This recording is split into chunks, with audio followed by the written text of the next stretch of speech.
Okay. So we are on Daf Yud. Let's go back to Daf Yud Amud Aleph at the bottom. Yud Amud Aleph at the bottom. Sachet Makkot, of course. We spoke about the very last line.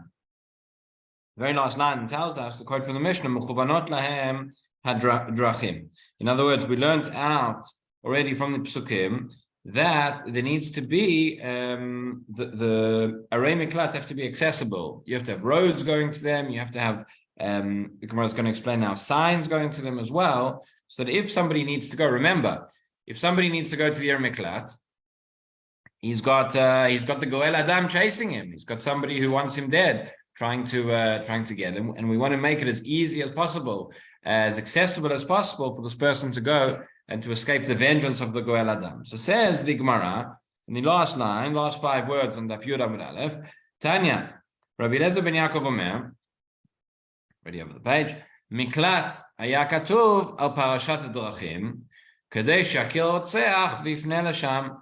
Right, it would say whenever you had a parashat drachim, in other words, a tzomet, you had a junction between 2 roads. So it would say miklat. You would have a sign telling you which way to go to the Arei Miklat. Kadei shakil rotzeach v'yifneh lasham. In order that the rotzech would know where to go and he could turn that way. Says Rashi on the Daf Yud Amud Bet. The first Rashi on the left-hand side, Miklat haya katuv al parashat drachim, b'kol makom shayu shnei drachim mefutzalim. Wherever you had 2 roads which split off, echad poneh le'Arei Miklat, and one of them goes to an Arei Miklat, haya etz takua. You would have a pole that's a wooden pole, and then it would say with directions, b'oto derech v'katuv bo miklat, and it would say miklat. Would you still have to have nowadays, right? When the Sanhedrin is reinstated and we have this din once again of Arei Miklat, but everybody has ways. Do you still need to have the signs telling you how to get there? So Rav Zilberstein has in Chashukei Chemed, we've quoted a number of times, interesting sefer with there's some interesting discussions he has. He asks the question, he says, in the same way you have to have signs telling you where an Arei Miklat is, do you have to have signs telling you where a hospital is? It also says there v'chai. It's also to save somebody's life. Do you have that responsibility? So first of all, he says, who has the responsibility of this putting up the signs? And on who is it mutar? On who is this obligation incumbent?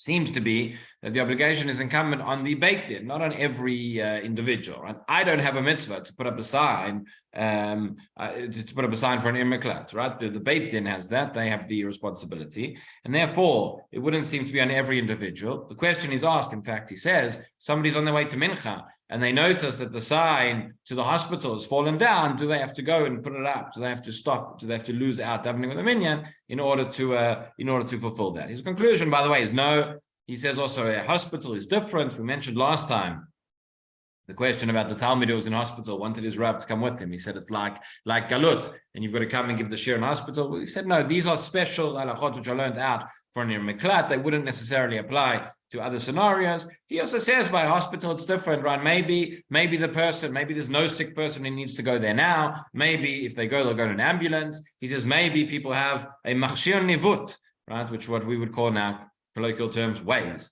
So that's an interesting discussion whether ways supplants the need for the signs to the Arei Miklat. Certainly on Shabbat you'd still need it, but in any event, that is the din which the Gemara tells us. Okay, we're just on the top of Daf Yud Amud Bet. Second line says the Gemara, Amar Rav Kahana, Ma'ikra tachin lacha haderech. Right, it says Rav Kahana, what is where do we learn it from? What's the pasuk? From the fact that it says tachin lacha haderech, prepare for yourself the way. What does it mean? Prepare the way. Aseh lacha hachana haderech, make preparations for the way, make it accessible, make it put up these signs so that you'll know that you'll easily be able to get to this Arei Miklat. Rav Chama bar Chanina.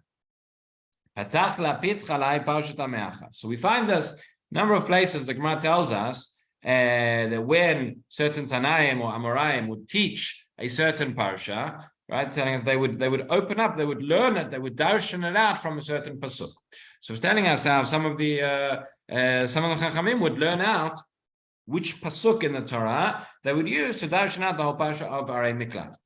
So it says the Gemara Again, 4 lines down from the top of Daf Yud Amud Bet. Rav Chama Bar Chanina Petach Lapit Chalei Parshata. When Rav Chama Bar Chanina was teaching about the Arei Miklat, he would start off over here. Just see Rashi a moment. Rashi says Patach Le Pitcha Kshaya רוצה לדרוש בפרשת רוצחים היה מתחיל כאן. When he wanted to teach, why Rashi says specifically Parashat Rotzchim, of all the things to say. But that's referring to Rotzchim b'shogeg, people who accidentally kill, and he wanted to teach about that. This is where he would start. He would say the following pasuk. It's pasuk from Tehillim.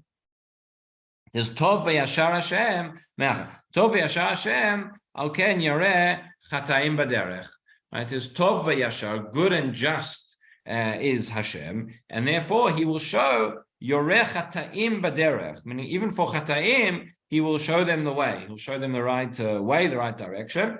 And so that he understands metaphorically referring to those in the Arei Miklat, right? Somebody who is, we'll speak in a moment, because we know the Rotzech b'shogeg, it's b'shogeg, it wasn't intentional. Why nonetheless is they called Chataim? Speak about that in a moment. But it says that for those people who are Chataim, those people who have killed, and they have to go into Galut, so we show them the way. It says Tachin lecha haderech. They have their path very easily laid out in front of them, right? So ken yoreh chataim baderech. Im lechataim yoreh kal vachomer latzadikim. If that's the way it is for chataim, so all the more so, right? Kal vachomer for tzadikim. They have their path set out in front of them to follow in the proper way, which they wish to do. Rabbi Shem. So that was the drasha of Rav Chama Bar Chanina. Rabbi Shem ben Lakish patat chapit chalai parshat ha'mecha. Reish Lakish learns it out. He would start from a different pasuk, and this is his pasuk. V'asher lo tzida v'Elohim inali yado v'gum. Now this is the pasuk in the Torah, and this really is referring to the Arei Miklat, right? If you have a look, this pasuk in Parshat Mishpatim. V'asher lo tzada, meaning and one who has not trapped. He wasn't, lying in ambush in order to commit murder, to perform this act, but nonetheless, V'Elokim inna liado, Hashem caused it to be in his hand. V'samti lecha makom asher yanus shama, and I've placed, says Hashem, I've placed before you a place where you can escape, where you can run to. So that is the Arei Miklat. The pasuk is telling us the person did not intend it, but it just happened to be. This is what took place. Nonetheless, he has the Arei Miklat. I think we've mentioned before, very interesting drash, which some point out that from this pasuk, this is one of the places where we have Roshei Tevot of Elul. If you look at the pasuk, the words V'Elokim inna liado v'samti lecha, those are the first letter of each comes to Elul, and I think it's the Arizal and others talk about the connection between the month of Elul and the Arei Miklat. So again, I'll let you think about that after the shir. But he learned out from that pasuk, and now continues what is the drasha that Reish Lakish is saying? He says, "V'gomer ka'asher yomar mashal hakadmoni mershaim yatzei resha." So this is another pasuk we have in Sefer Shmuel, and it says, "Kasher yomar mashal hakadmoni." What is the mashal hakadmoni? The ancient. Mashal, ancient parable, we'll see in a moment, but it says Mereshaim Yetzei Resha, meaning that from those who are Reshaim, from those who are wicked, will come evil. In other words, also in our pasuk it says V'Elokim inna liado, a person lo tzada, person did not trap, they did not plan it, was not premeditated, and Hashem caused it to happen in their hands. And then, so he says the other pasuk tells us that if something bad happened, it comes out. Bad things happen to bad people, right? Why is that? Why is the person responsible? Explains Reish Lakish the following. He said, "Makkot medaber." What's it talking about? Bishnei bnei adam shehargu et hanefesh. You have a case with two people, both had killed somebody. This is prior to this case happening. Echad harag b'shogeg, ve'echad harag b'mezid. So one killed intentionally, one killed unintentionally, b'shogeg, right? And one killed intentionally, b'mezid. Lazeh ein edim, v'lazeh ein edim. Now there are no witnesses to either of these killings which took place. What happens? Hakadosh Baruch Hu mezamnan lepundak echad. So Hakadosh Baruch Hu arranges it that both of them end up in the same place. Zeh sharag b'mezid yoshev tachat hasulam. The one who killed b'mezid previously. remember, both of them have killed. One did it intentionally, one did it accidentally, but there were not witnesses in either of those cases. So the one who killed intentionally, b'meizid, is really chayav mitah. So it says, he will be sitting underneath the ladder. And the one who had killed accidentally is now climbing down a ladder. And he fell on him, and he killed him. So so what happens now? The one who had originally killed is the one who's under the ladder. He had originally killed intentionally. He's now been killed, so he has received his death penalty essentially. And the one who had killed accidentally has now again killed accidentally, but this time there were witnesses, so he will now go into galut. And that is the case. Rashi brings this case in his Perush on Chumash as well. Again, it would be a lot more than presumptuous for us to now go and try and plug this into things that we see around us and things that happen in the world and try and explain and try and understand why things happen the way that they do. But the Gemara is telling us that HaKadosh Baruch Hu has his cheshbon and things don't happen by coincidence. And you see that there is an element. It doesn't necessarily mean always, but there is an element that the person who is killed b'shogeg, or whatever has happened has that has happened for a reason, that it's come to them the way they deserve. Now the truth is, it's difficult to understand because we understand the case of the one who killed b'meizid, the one who killed b'meizid previously. So now this fellow falls on him from the ladder, or the ladder falls on him, whatever it is, and he dies. So we say, okay, he was chayav mitar in the first place, and now he's died. The one who killed b'shogeg, you're saying, why did it happen to him that he ended up killing somebody b'shogeg? Because previously he had killed somebody b'shogeg, and therefore he needed to go into galut. Why did it happen to him the first time that he ended up killing somebody b'shogeg? Don't know. That's the open question that the Gemara doesn't really address.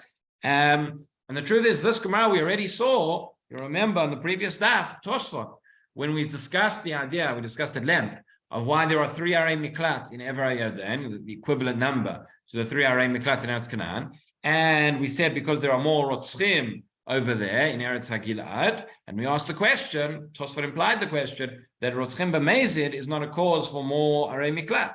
Rotzchim b'shogeg should be a case for more arei miklat. So Tosfot answered, he quoted this Gemara. Now we can understand. He said, if you have more rotzchim b'meizid, so you'll have this case taking place of the rotzech b'shogeg, getting the rotzech b'meizid, and therefore you have more. As a result, you have more rotzchim b'shogeg who need to go to the ir miklat. And again, what that the open question on that is, in order to have this case where you have the rotzech b'shogeg, well, he had already been a rotzech b'shogeg in the first place, right? That doesn't. So it's kind of a never-ending loop here. We don't really have an answer. But again, the point. What the Gemara is trying to express is that things don't happen by coincidence, and HaKadosh Baruch Hu arranges those cheshbonot the way that he knows and the way that he sees fit. One other point here, very, very interestingly about this, is what is it the Gemara is telling us, right? That we had that the person who killed b'meizid without witnesses, we understand this was a murderer. This was a person intended to kill for whatever reason, technical reasons. He could not get his punishment, but therefore he dies and he's punished in that way. The one who killed b'shogeg.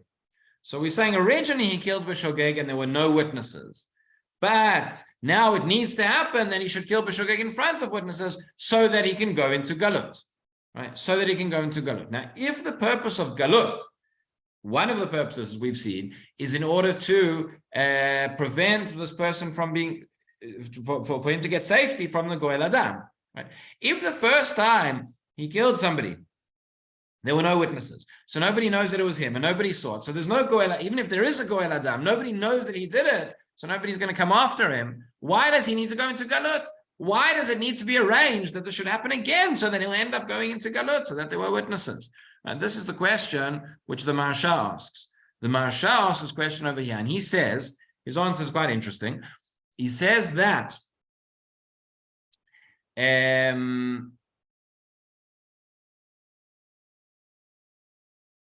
right, he says, says the Maharsha that going into Galut is only because of the Goel Adam, who's going to kill him. If there are no witnesses, how is the Goel Adam going to kill him? Nobody knows that others happened. In other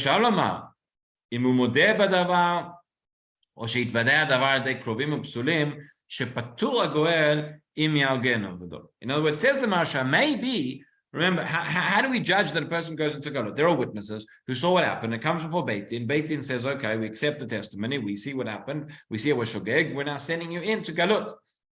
There are cases where we might know objectively what happened, but it does not satisfy the requirements of Beit Din, and therefore the punishment could not be executed.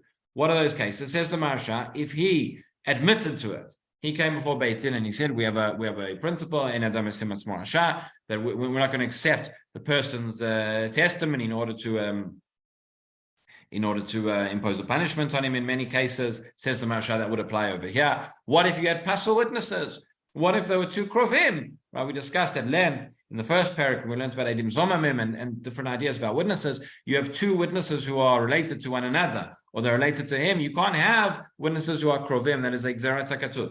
So if you have one of these cases where the person himself admits, or you have krovim, or you have other invalid witnesses for whatever reason, so Beit Din would not impose the punishment of galut. They could not. They can't accept the testimony. However, now it's enough. Now, it's on the front page of all the papers. Everybody knows that Ploni Amoni had killed, Reuven had killed Shimon, and everybody sees, everybody knows that. He can't go into galut because it's not actually, Beit Din hasn't accepted it. But the Goel Adam may still want to kill him. So therefore, it's going to be arranged in such a way this happens again, and that he does get to go into galut, and that he's going to be that way he's going to be saved. That's what the Marsha answers. The Aruch LaNer says, wait a minute, I don't understand the Marsha. He says it's not so clear, first of all, that in these cases that he actually would be patur from galut.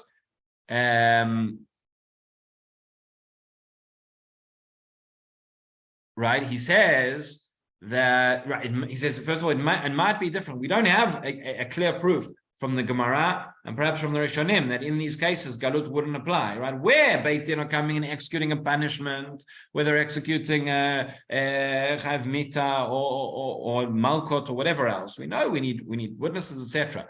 Over here, where a person goes into galut and it's for their protection, maybe even if the witnesses were invalid, they would still apply. They would still need to go. He quotes from the Rambam. The Rambam says something interesting in Ilchot Rotzeach. The Rambam tells us that if a person went into galut based on one witness, he says, talks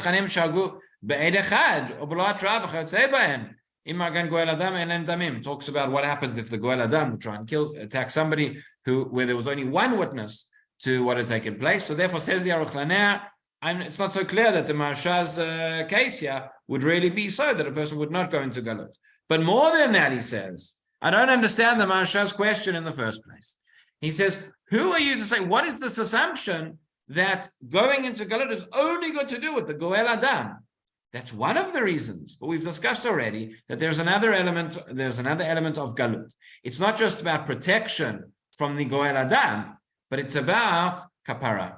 It's about the person achieving atonement. It's about kapara for what they've done. And we've seen this has come up in the Gemara many, many times already, that if there's then what happens if a person killed b'meizid, we say that galut would not provide them with kapara. What they've done is too severe. They could not get atonement in such a way.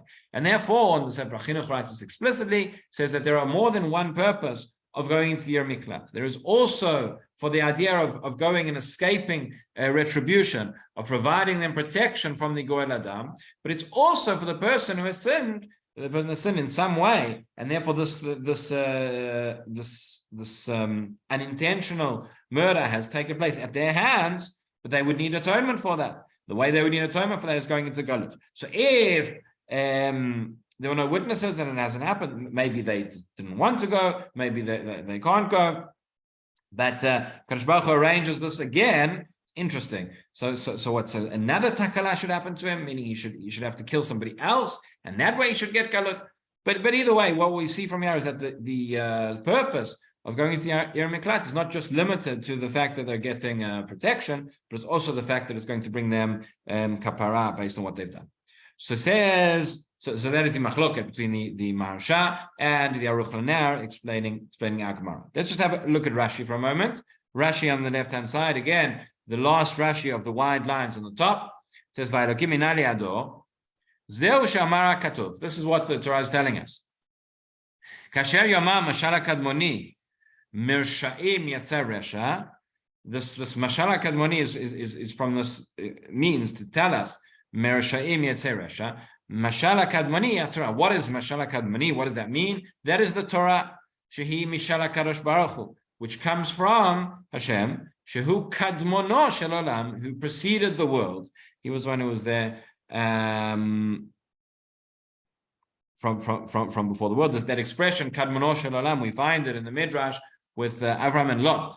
When Lot, when it says Vayisal Lot mikedem, the pasuk says that Lot traveled from the east. Discussion over there when he separated from Abraham, and discussion in Rashi, was he really going to the east, from the east, etc. He says no. Vayisal Lot mikedem means he siatzmo mi kadmono shel olam. He turned himself away from the one who was kadmono shel olam, was before the world. That is HaKadosh Baruch Hu. V'hi amra mershaim yatzer resha, that the resha that comes out from the reshaim.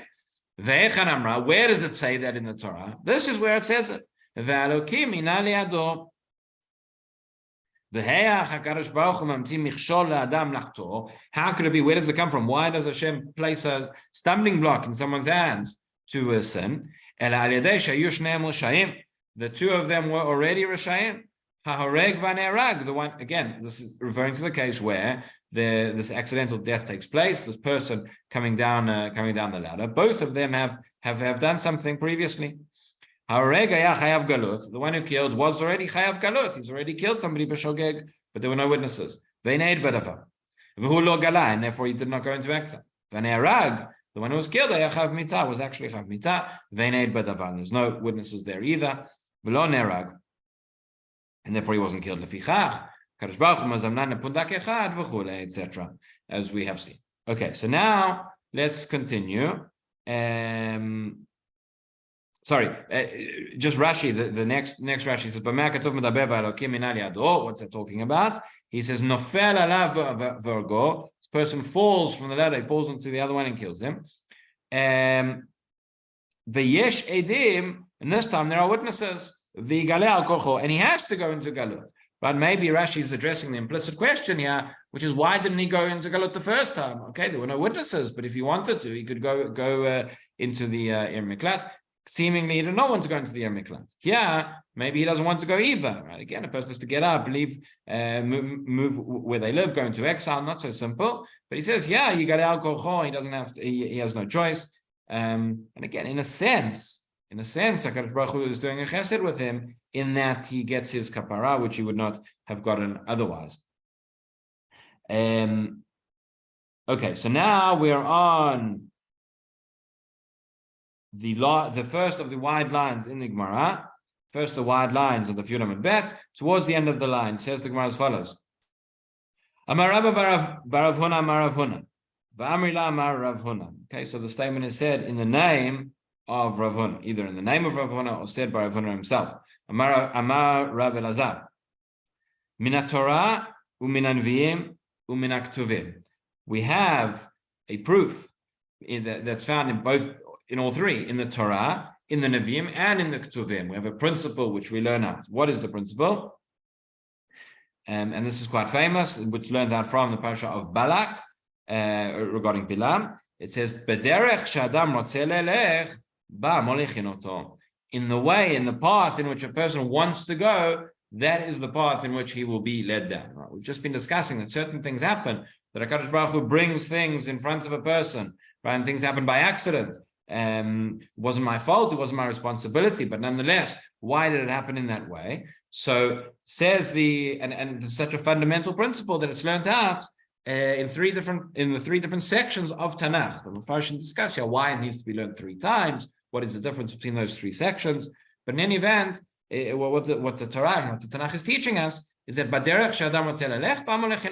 the way in which a person wants to go, that is the way in which he is going to be led down. This, of course, connects us to Parshat Shavua as well. We see this with Paro. We know the idea that Paro's heart was hardened. So again, a long discussion in the Mefarshim. We won't go into it now, but the Ramban and the Rambam and have discussions. What does it mean that Paro's heart was hardened? There is an idea that at a certain point, Paro's free will was taken away. But his free will was only taken away because initially he had that free will and he chose to use it in such a way, and therefore he lost it. And this is what the Gemara of Yah is telling us, that when a person acts in a certain way, that will lead to different things, that will lead to the opportunities he has afterwards. But a person always has choice. Which path is it that he's going down? Which path is a person taking? The Meiri over here says, this is one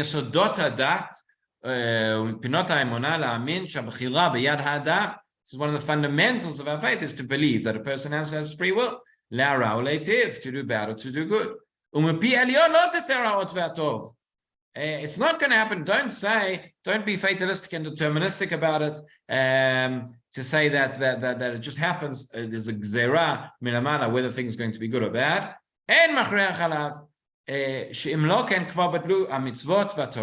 He says, if you're going to say that whatever happens is just Hashem decides and that person has no free will with what to do, so then you've cancelled all of the Torah and all of the mitzvot. That's the pasuk Parshat Nitzavim tells us that we have before us good and bad, life and death. We have to choose, and we have to choose life. And he says the Meiri, this is what it says here, Min Torah, Min Anvim, Min Aktuvim, that we learn throughout Tanakh. First, from the way that a person wants to go, that is the way in which he's going to be led. Also, in the Ein Mishpat and Ner Mitzvah over here, so you have in the Gemara, right? We always have the little letters over here. You see a small bet in bold whenever there is a hafnaya, whenever there's a reference to the halachic svarim, to the codes that the Gemara it indicates to us in the Ein Mishpat where that is. We want to look up the Siman and the Sefer in the Torah, in the Shulchan Aruch, in the Sefer Mitzvot, and in the Rambam. So you see, it's very interestingly over here the reference to the Rambam is in Perek Hey of Ilchot Shuvah. It says, if you look in the Ein Mishpat in the top right corner of the page, bet, it says Perek Hey Ilchot Shuvah Halacha Aleph, and then it says Perek Vav Kol HaPerek. Go have a look at the entire Perek, the entire chapter. So what does the Rambam say over there in Ilchot Shuvah? So in Ilchot Shuvah in Perek Hey is where the Rambam begins to explain the concept of free will. And he tells us Reshut l'chol adam netuna, that every person has Reshut, every person has the choice and the ability. If a person wants to go to the way of goodness, of Tovah, and become a tzaddik, they have that option. And if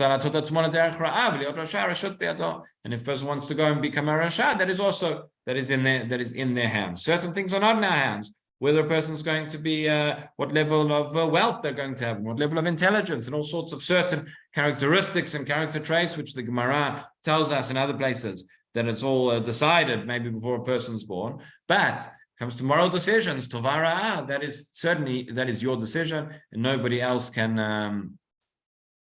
take that. And then in Perek Vav, he goes on in the entire Perek over there, it discusses the idea of free will. Okay, so that's what we see. The Gemara says, where do we see the proof of this? So the first proof is Minat Torah.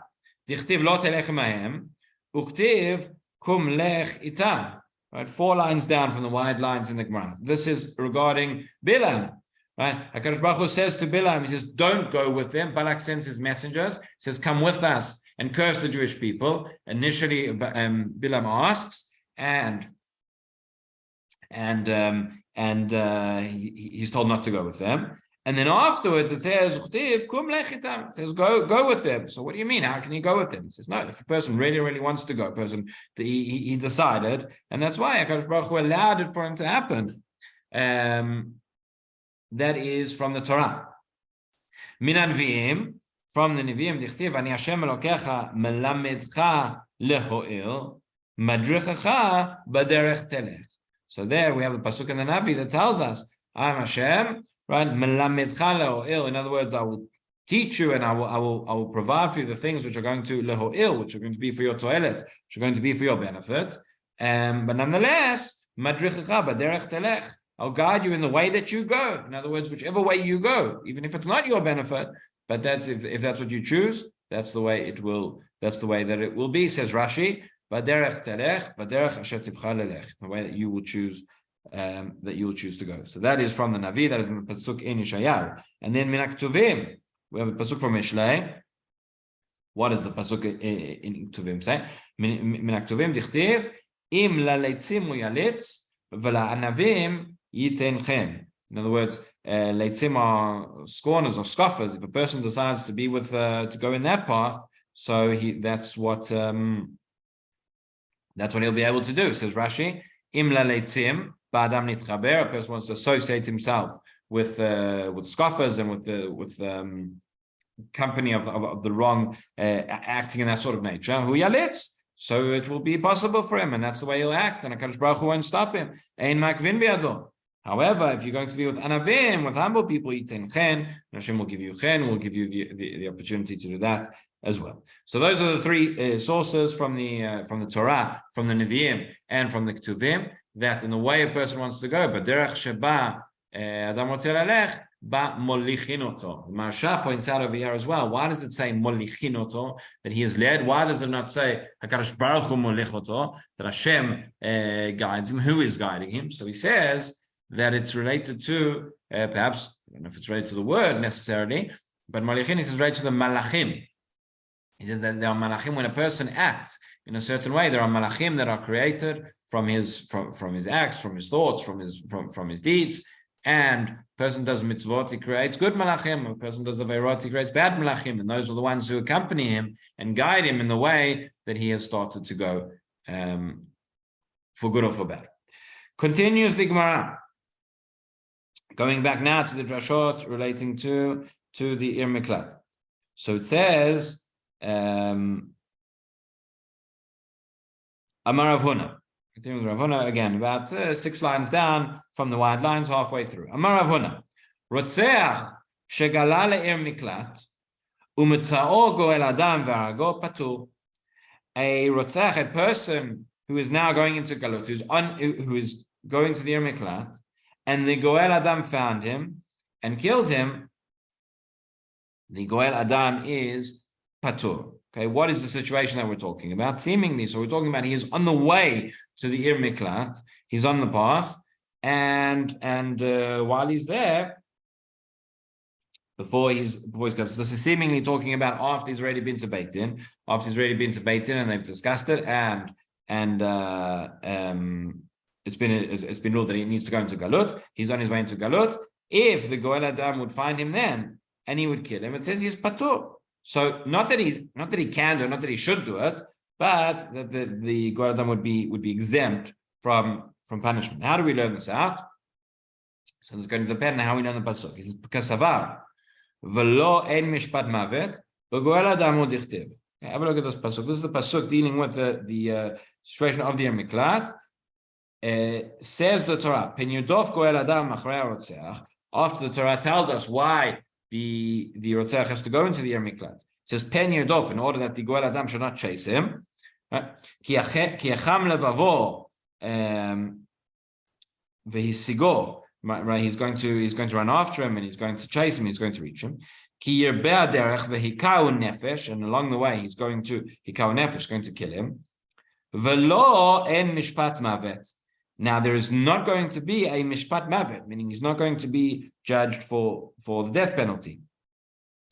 He's not his enemy from yesterday or from the day before. By the way, from that idea, from the pasuk, the fact that it says lo sonehu lo mitmol shilshom, right? Yesterday or the day before. Remember when we discussed this, where the Gemara in Sanhedrin learns out that what is the definition of a soneh? Soneh is somebody who, because of his eva, because of his hostility, has not spoken to somebody for 3 days. Right? We see it in the pasuk that it talks about soneh mitmol shilshom. That's where that 3 days comes from.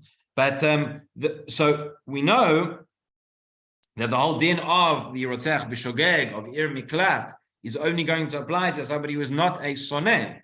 because he's not an enemy. And that we saw three-way machloket amongst Tanaim. We won't repeat it now in terms of if a sonay goes into galot and when a sonay could go into galot. But the pasuk is emphasizing to us, it's not a sonay, it was an accident, and therefore there is no mishpat mavet. So the question is, right, when you read that pasuk and it says in the middle, "V'lo en mishpat mavet," who is it talking about?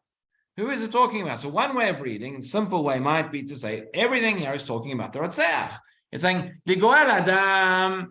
We don't want the Goel Adam to go and kill the Rotzeach. Why? Because the Rotzeach really does not get a mishpat mavet. He is not really chayav mitah. Why? Because lo soneu lo mitzmor shilshon. He's not an enemy. He didn't do it on purpose. There's no way a conspiracy here. It took place by mistake. Therefore, he gets to go to galut. He gets the miklat, and the Goel Adam should not kill him. That is one way of reading the pasuk. And when we say the law in mishpat mavet refers to the Rotzeach. But there's another way of reading it. You could say, right, the pasuk starts off talking about the Goel Adam, and you could say v'lo in mishpat mavet is referring not just to him, but it's referring to the Goel Adam, in fact.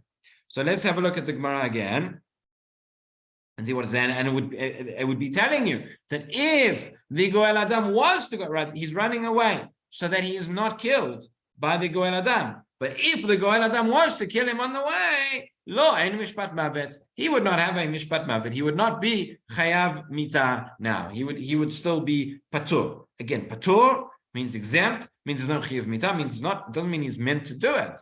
And the Gemara, you see here from the Torah, the implication is that he should not do it. And the Mishnah we already learned, and the Gemara will bring this as one of its proofs, that what did Beit Din do? They sent two Talmidei Chachamim, again, not two bodyguards, but two Talmidei Chachamim to go along with these, with the Rotzach to try and appease the Goel Adam. So clearly the Torah does not want the Goel Adam to kill him. Yeah, but there's a difference between something that you should or shouldn't do and whether you are chayav mitah or not. So says. Go ahead. I just want to ask a question, if I could. I think we learned earlier, until the Beit Din adjudicates whether this was done in Shogeg or B'mezid, both those individuals go to the Ir Miklat. I believe that's right. So from a Goel Adam's point of view, he doesn't know whether it's Shogeg, he wants revenge. Or Mezid, we just learned what happens if he kills the Shogeg situation, he's patur. What happens if he kills and it turns out that it was a Mezid situation? Is it a kal v'chomer that if he kills in Shogeg, he's patur, that if he killed somebody who had killed in Mezid, for sure he is patur, or is there a different situation there? Yeah, because I think you would say that kal v'chomer, meaning if he's not going to be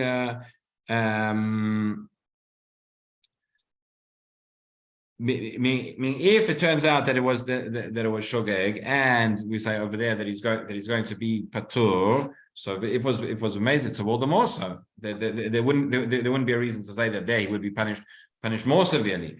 But the question is what the we'll look at that. Well, I'll mention this again tomorrow. But what the Mfarshim point out over here is, at what point is this taking place? Is this taking place before there's already been a mishpat, or is this taking place before before we know whether it's shogeg or mezid? It might be that the case the Gemara is talking about over here is after he's already been escorted, meaning that he already knows that it was that it was shogeg.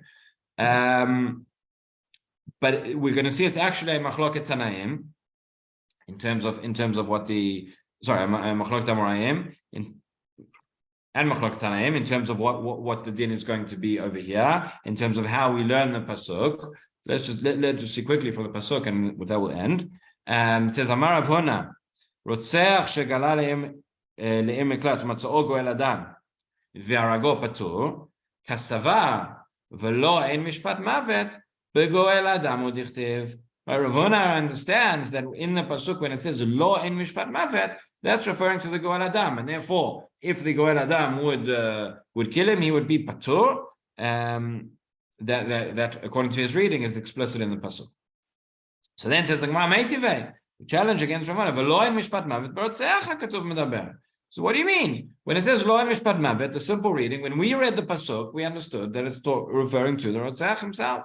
So ask the Gemara, Talmud Rotzeach or Eino Ela B'Goel Adam says what? So which is it? Is it talking when it says Lo En Mishpat Mavet? Is it referring to the Rotzeach or is it referring to the Goel Adam? כשהוא אומר, והוא לא שונא לו מתמול שלשום, הווה אומר ברוצח הכתוב מדבר. So when you see the rest of the pasuk continues, and it says, הוא לא שונא לו מתמול שלשום, and in fact, we have another pasuk, right, which is a few pasukim earlier, which says, זה דבר רוצח אשר אינו שמה וחי, אשר הכר את רעהו בבלי דת, והוא לא שונא לו מתמול שלשום. Since that לא שונא לו מתמול שלשום is mentioned in a previous pasuk, and over there is only talking about the Ratzach, that would be the indication that over here it's talking about the Ratzach as well. So therefore we understand that is talking about the Ratzach. So there are two different interpretations here as to what the Ein Mishpat Mavid refers to, and then says the Gemara, Ki Haitana, that we see that it's actually going to be a Machloket Tanaim in terms of how to learn out the pasuk, but we will pick that up tomorrow. Thank you very much. Thank you. Thank you. Good day, Thank you. everybody. See you guys. Sure. Thank you.